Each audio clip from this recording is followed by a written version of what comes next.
Bonjour à toutes et à tous et bienvenue au deuxième épisode des DIH Talks, cette fois en français.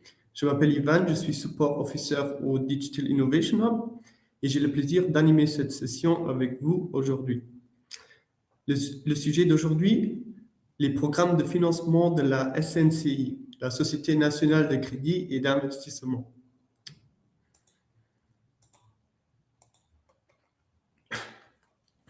Avant de commencer, et pour vous donner un petit aperçu des services du DIH, le DIH accompagne les entreprises industrielles dans leur transformation digitale en proposant des évaluations de la maturité digitale, des formations, des services de cybersécurité, la possibilité de tester des nouvelles technologies, ainsi que des aides au financement. Tous les services sont financés par la Commission européenne et par le gouvernement sans facturation et ni démarche administrative.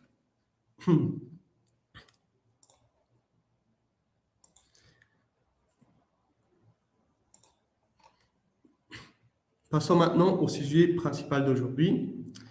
Pour en parler, nous avons le plaisir d'accueillir deux intervenants du SNCI. Bienvenue Augustin Basquaz, il est chef du département des crédits, et bienvenue Guy Volver, directeur crédit et risque.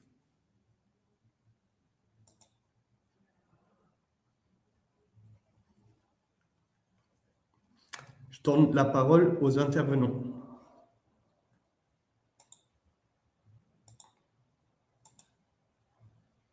Bonjour à toutes et à tous. Donc aujourd'hui, nous allons vous présenter la SNCI tout d'abord, et puis aussi les programmes de financement, et cela peut-être plus spécifiquement ceux qui s'adressent aux entreprises industrielles. Nous allons commencer par une vue un peu plus globale de la SNCI pour vous expliquer un peu les différents piliers sur lesquels nous intervenons.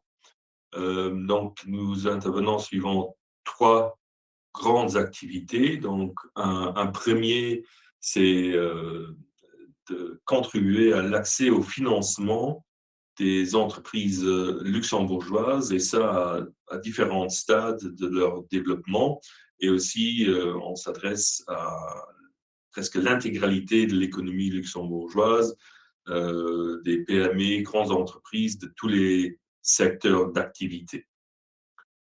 Ça, c'est le pilier où nous intervenons majoritairement à travers des financements des prêts et crédits. Donc ça, c'est peut-être le pilier le plus intéressant pour vous en industrie. Mais nous avons deux autres activités qui sont aussi à mentionner. Donc l'un, il concerne le développement durable des activités économiques du pays, où nous prenons des participations dans des grandes entreprises. Je crois que là, on peut citer Enovus et Cargolux en tant qu'exemple. Et le troisième pilier qui concerne la diversification durable de l'économie luxembourgeoise, où nous intervenons en majorité à travers des fonds, c'est-à-dire nous prenons des participations dans des fonds qui contribuent à la création d'un écosystème au Luxembourg.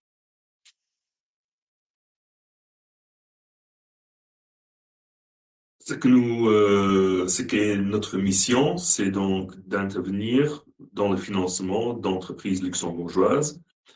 Luxembourgeoises, par là, il faut aussi entendre qu'il faut que notre prêt ou notre financement contribue à créer de la substance économique au Luxembourg. Et que donc l'objectif est le triple objectif est donc de favoriser l'accès au financement, contribuer à la souveraineté du pays et de contribuer aussi à la diversification durable de l'économie. Quels sont les avantages pour les clients d'une intervention de la SNCI?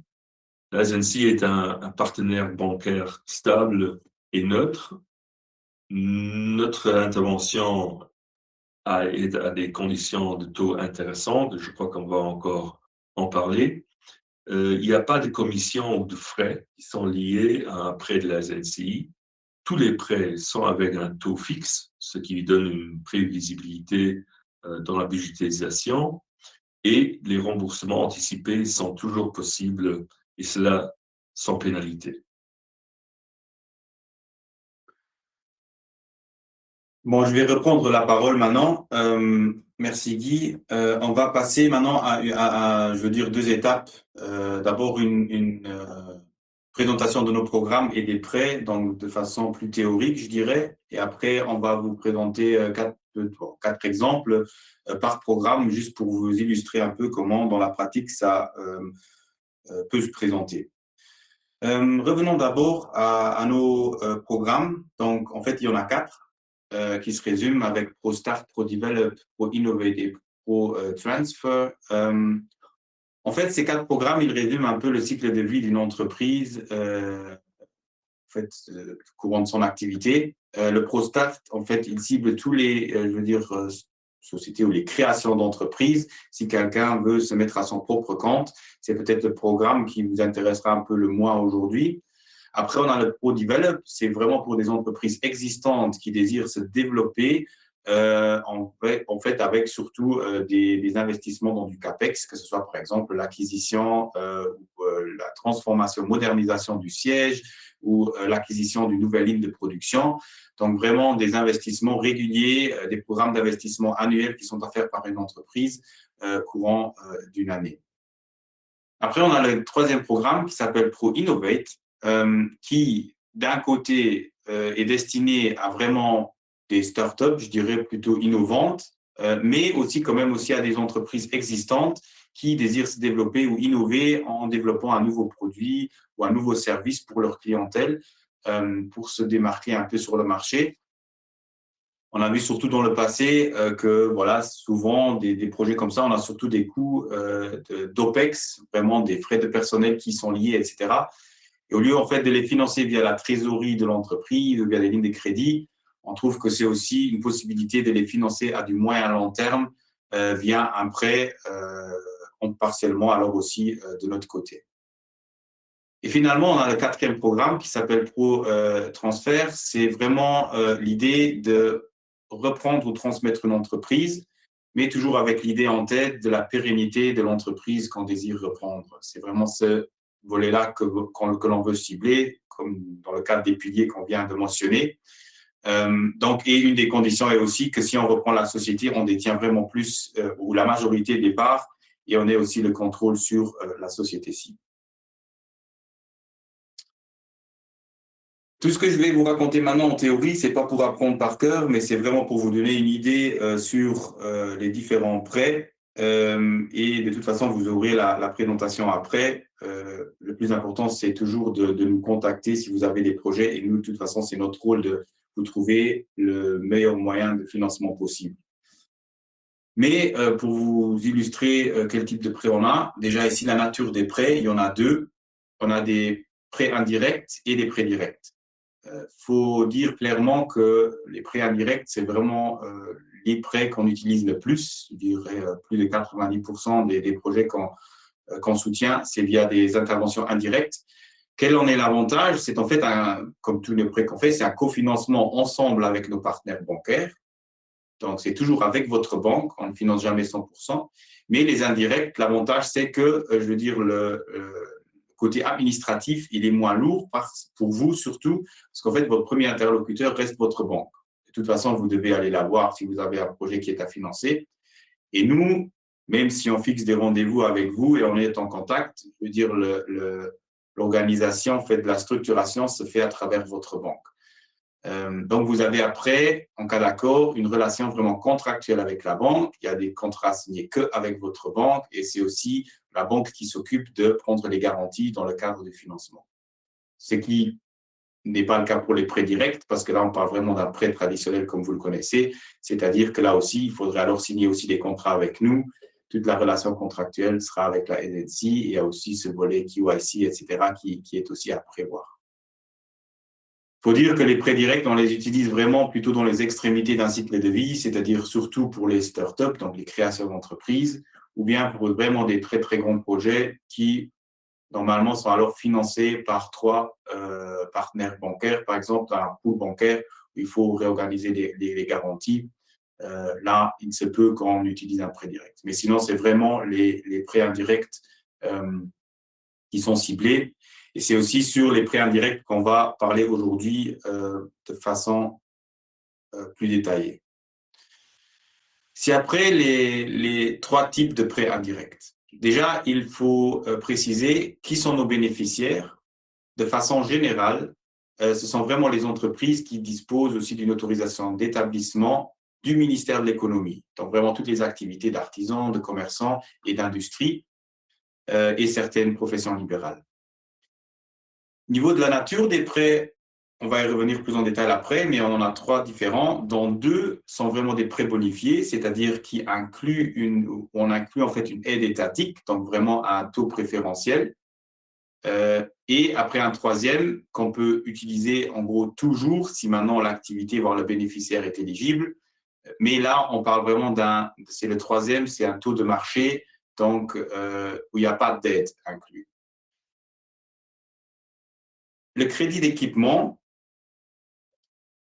je vais y revenir ici, c'est un prêt qui est directement lié à l'aide à l'investissement du ministère de l'économie. Donc c'est clair que on parle de tout projet de CAPEX, ce sont ceux-là qui sont éligibles pour une aide à l'investissement. Et si le projet est éligible pour une telle aide, en fait, la loi européenne, elle dit qu'on a droit, si on est une petite entreprise, à 20% d'aide maximale, et si on est une moyenne entreprise, à 10% d'aide maximale. En fait, on a 2 choix, on peut dire, voilà, on veut la subvention en capital à 100%, ou bien on veut aussi un prêt bonifié, je veux dire avec une aide incluse de la SNCI, à actuellement 1,375% taux fixe. Et alors, en fait, l'enveloppe, elle est juste répartie entre les 2. Et là, vous avez alors un prêt vraiment de la SNCI qui est moins coûteux, mais avec un taux fixe et avec une certaine visibilité sur, en fait, les coûts annuels. Le 2e prêt, qui est tout nouveau, qui inclut aussi une aide, c'est en fait de façon générale pour toutes les PME, qui sont vraiment notre cible, mais après aussi pour toute entreprise, aussi de grande taille, mais surtout pour des projets de digitalisation et de transition verte. Et vraiment, pour les grandes entreprises, on les limite à ces 2 volets-là, et pour les PME, c'est vraiment de façon générale, on peut utiliser ce prêt. Et là aussi, pour les PME, on parle vraiment de tout type de projet, que ce soit vraiment, si on dit compétitivité, pérennité, c'est pour des projets de création, transmission. Si on veut déposer des brevets, on veut faire des certifications environnementales, si on veut faire si on a un programme de communication exceptionnel annuel qui peut être aussi très coûteux, on peut passer via ce prêt pour le financer, tout en sachant que si le budget est plus élevé, il est aussi combinable avec l'autre prêt qui n'a pas de bonification, le prêt indirect développement. On va y revenir après. Juste ce qu'il faut dire, c'est que la loi européenne, elle dit aussi qu'un projet ne peut pas bénéficier de 2 aides sous différents régimes. Donc, un projet en fait, le ministère octroie déjà une aide à l'investissement, par exemple, on ne peut pas utiliser ce prêt-là, mais là, on part plutôt sur un crédit d'équipement. Et ce qu'on ne fait pas non plus, c'est vraiment des refinancements, c'est-à-dire si maintenant vous avez financé un projet il y a 3 ou 4 mois et que maintenant vous voulez transformer une partie avec un prêt à taux zéro, ce n'est pas possible non plus. On parle vraiment des projets qui vont se réaliser dans le futur. Ici, juste encore les montants. Il est limité à 200 000 euros, pour le dire clairement. Donc, on peut cofinancer jusqu'à 80% d'une enveloppe ou d'un projet, mais avec la limite de 200 000 euros. C'est pour ça que j'ai dit que c'est combinable aussi avec l'autre prêt si on a une enveloppe de projet qui est plus importante. Mais ce qui est bien, en fait, avec ce prêt-là, ce qu'on voit vraiment comme avantage, c'est qu'avec une seule demande auprès de votre banque, vu que c'est un prêt indirect, vous avez accès à un financement bancaire classique de votre banque qui doit quand même financer 20% au minimum du projet. Vous avez accès à un financement de la SNCI Et vous avez aussi droit à une aide, vu qu'on octroie un prêt à taux zéro. Et ça, vous avez accès à ces 3 éléments-là avec une seule demande de prêt près de votre banque commerciale.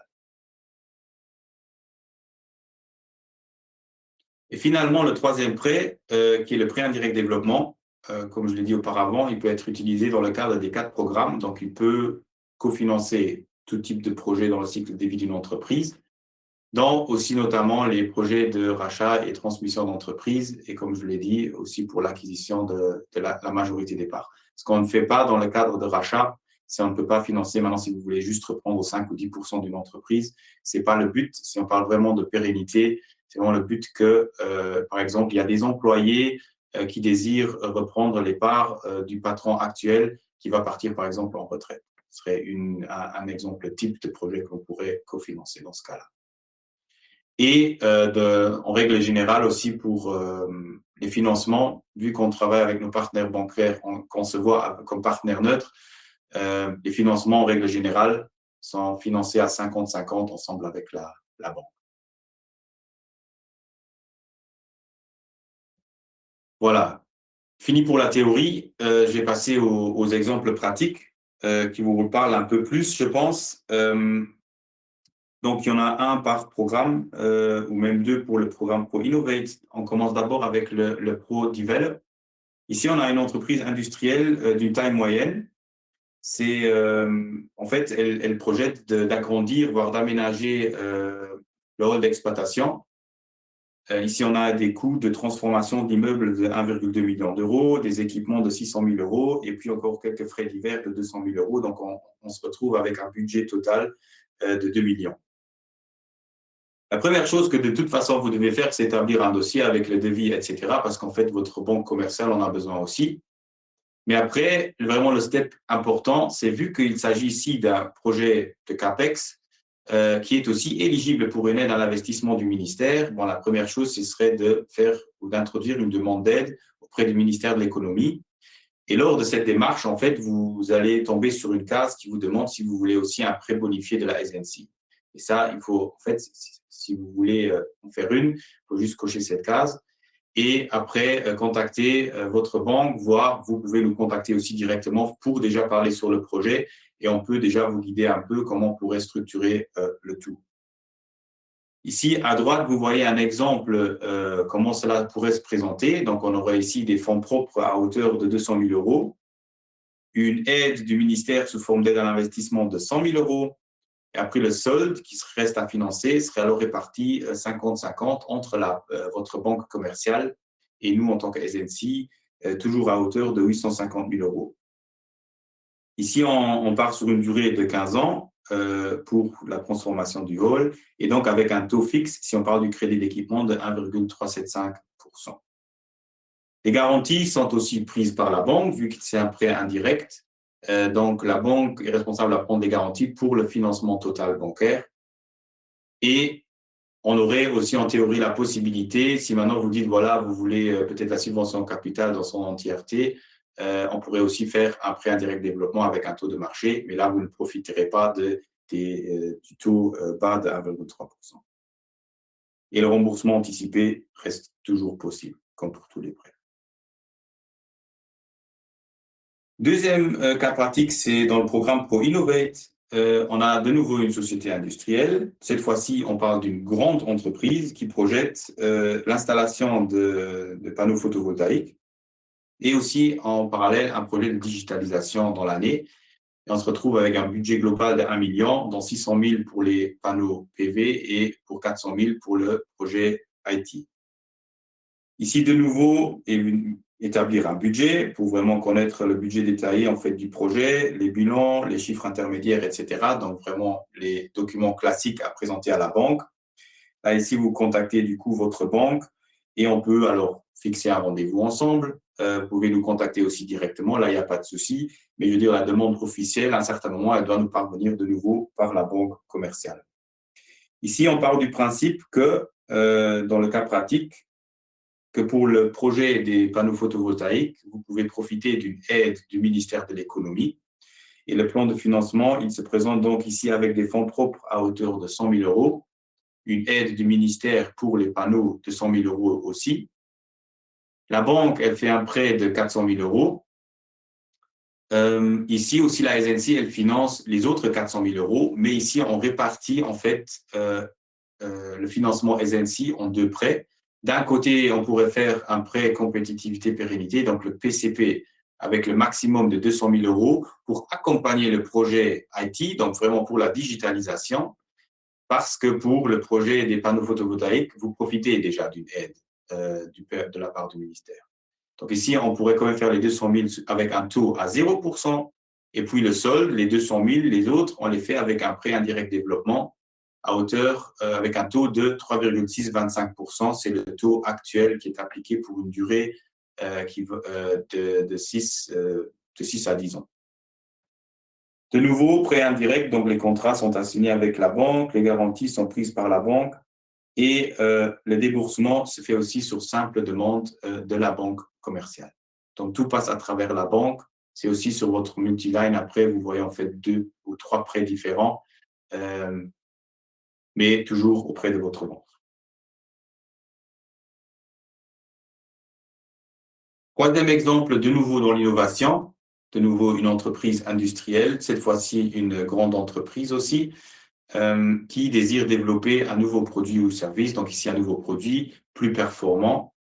On se retrouve avec un besoin en cash flow pour le projet. Donc, ce qui est important ici, c'est qu'il faut établir un cash flow prévisionnel qui résume un peu vraiment les coûts liés au projet de développement, isolé en fait de l'activité existante afin de bien déterminer les besoins que vous avez. Parce que dans un projet comme celui-ci, vous avez surtout des besoins pas que de CAPEX, mais surtout d'OPEX.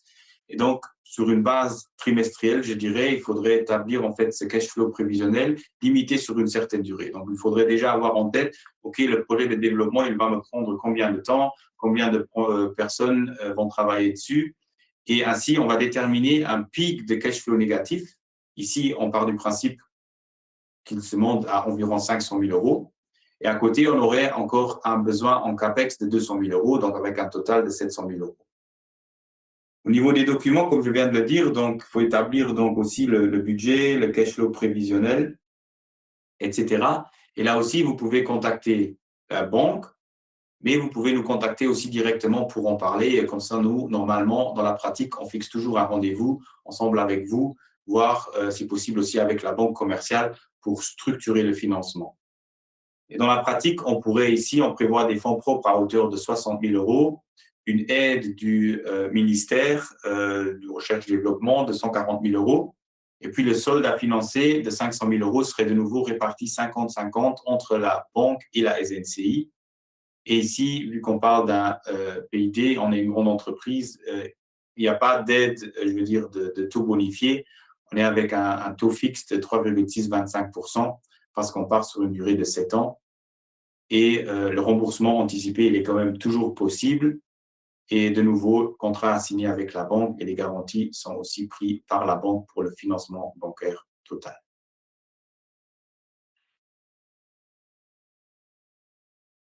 Voilà, maintenant le quatrième et dernier exemple. Ici, on est dans le programme co-transfert. On parle d'une moyenne entreprise qui, en fait, projette de racheter une entreprise lui permettant de développer son activité et en fait de réduire ses marges parce qu'en fait, elle aura peut-être plus besoin ou moins besoin de passer par des sous-traitants.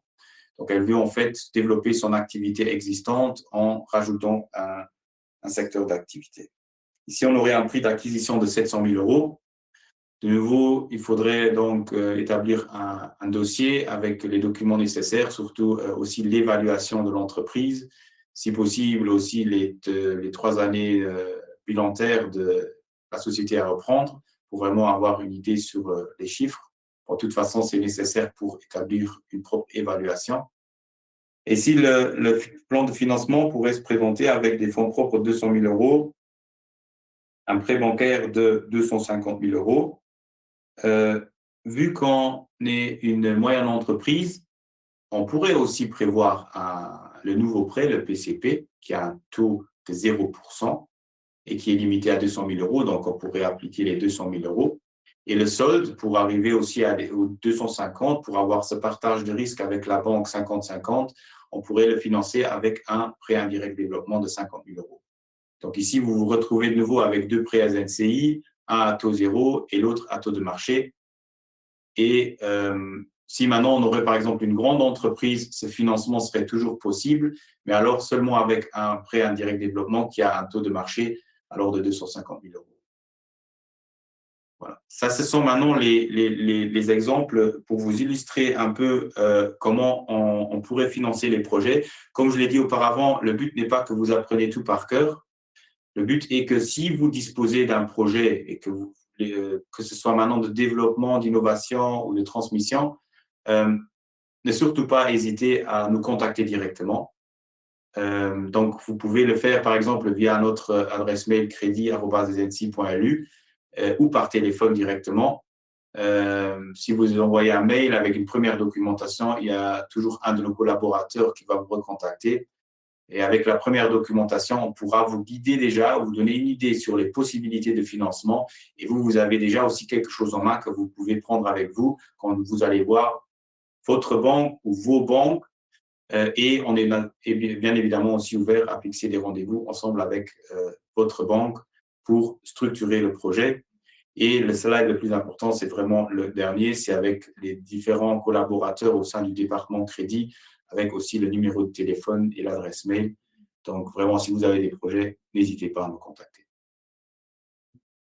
Merci beaucoup. Merci beaucoup pour la présentation. Je reprends ma présentation aussi. Alors, si vous n'avez pas encore posé vos questions, c'est le moment. On attend peut-être quelques secondes pour que les participants peuvent poser leurs questions s'ils ont une.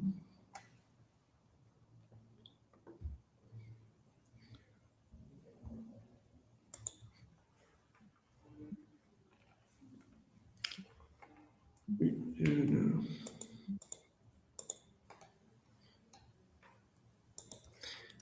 D'accord, je pense qu'il n'y a pas de questions.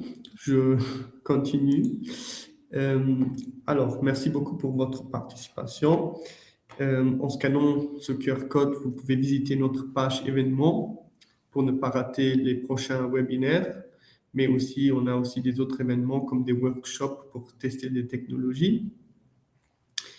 Et oui, je pense que c'est tout. Ah, il y a une question de Barbara. Combien de startups avez-vous financé dans les dernières années? Je n'ai pas les chiffres maintenant par cœur en tête, mais je dirais normalement par année, on a une vingtaine ou plus. Ça dépend en fait d'année en année, c'est difficile à dire. Hein. Et je n'ai pas les chiffres exacts en tête maintenant.